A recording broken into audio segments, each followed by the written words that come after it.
Bahkan dalam Quran jelas sekali ada ayat yang sering dikutip oleh para mubaligh, fas'alu ahlad dzikri in kuntum la ta'lamun.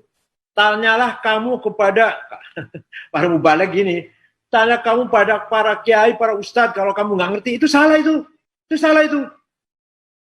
Silakan baca tafsir, nggak usah besar-besar, tapi Jalalain saja. Itu artinya silakan kamu bertanya kepada Yahudi dan Kristen.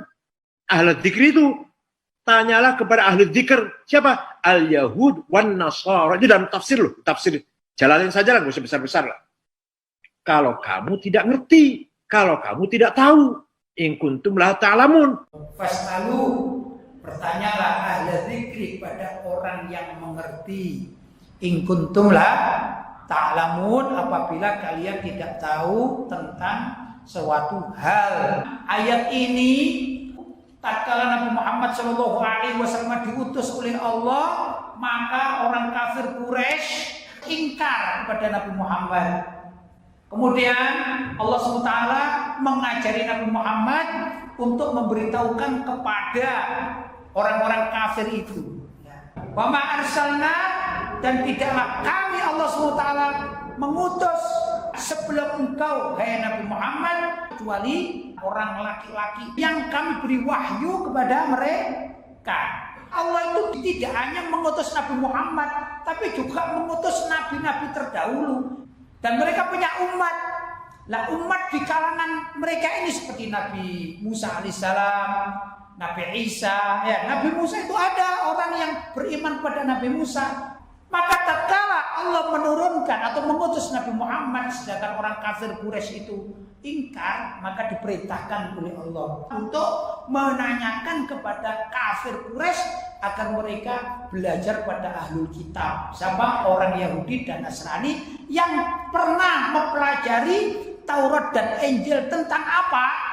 Tentang Nabi Muhammad pun diutus sebagai seorang nabi. Jelas ya? Kemudian para sahabat juga mengatakan, kami ini termasuk ahlul dzikri, yaitu orang yang mengerti. Siapa? Mengerti bahwa Nabi Muhammad itu tersebut namanya di Taurat maupun di Injil. Para ulama mengatakan bahwasanya ahlul dzikri adalah para ulama yang eksis di bidangnya, ahli di dalam bidangnya. Kalau sekarang ini ada orang yang mengatakan, oh kita umat Islam zaman sekarang ini nggak perlu belajar sama kiai, nggak perlu baca sama ulama, sama ustadz. Loh, perlunya gimana? Itu kan ada fas'alu ahla dzikri in kuntum la ta'lamun. Nah, itu kalau di dalam tafsir Jalalain menurut orang ini, tanyalah kepada tokoh-tokoh Yahudi dan Nasrani yang sekarang ini. Ini namanya man fassara Qur'an bi ra'yihi falyatabawwa maq'adahu minan nar.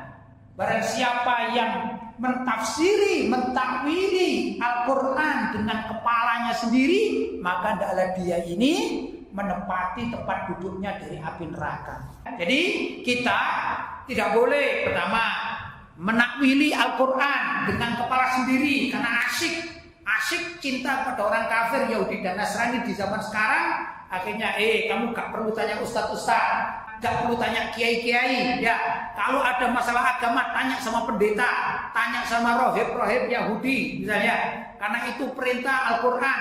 Apa dalilnya? Fas'alu ahla dzikri in kuntum la ta'lamun. Ini adalah orang yang menakwili Al-Quran atau ayat Al-Quran dengan kepalanya sendiri semau dia.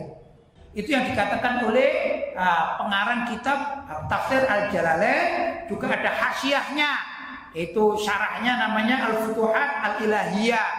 Begitu keterangannya. Jadi bukan berarti kita ini sekarang harus tanya kepada pendeta atau kepada rohib. Kita tidak perlu tanya kepada ulama-ulama kita.